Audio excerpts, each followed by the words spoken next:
బ్రహ్మాండంగా గడిచినటువంటి సంవత్సర కాలంగా ఈ ప్రభుత్వం చేస్తూ ఉంది. ఏ సందర్భంలో అయితే ప్రభుత్వానికి ఏదన్నా వారి నిర్ణయాలు కానీ లేదా వారు చేతకాంతనం వల్ల ఏదైనా పని జరిగితే ఆ సందర్భంలో డైవర్షన్ చేయడానికి, ఇష్యూని డైవర్ట్ చేయడానికి ఏదో ఒక ఇష్యూని పట్టుకొని జగన్మోహన్ రెడ్డి గారిని నిందించి, గత ప్రభుత్వాన్ని నిందించి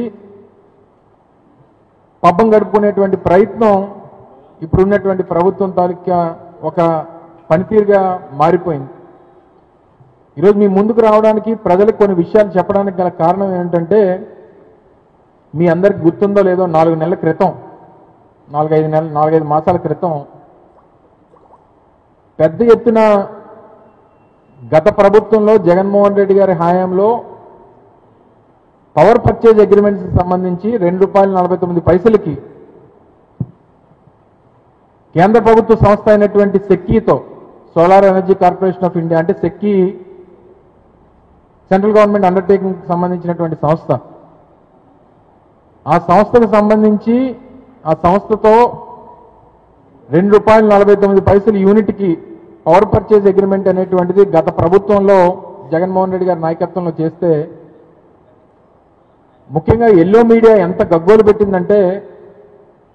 ఇందులో ఏదో అవినీతి జరిగిపోయింది,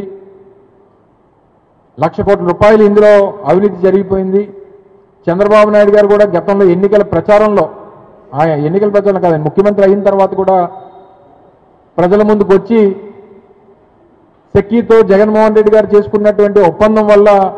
రాష్ట్రానికి ఎంత నష్టం కలుగుతూ ఉంది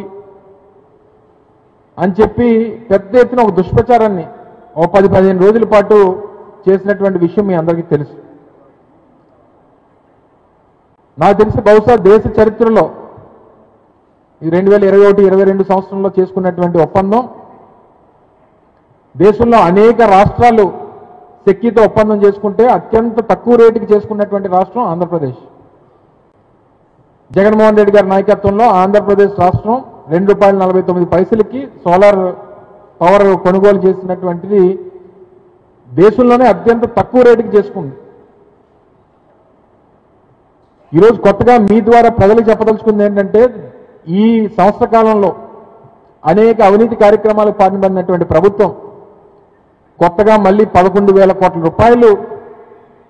ఒక పెద్ద స్కామ్కి వీరు తెరతీశారనేటువంటి విషయాన్ని మీ ద్వారా ప్రజలకు తెలియజేస్తా ఉన్నా.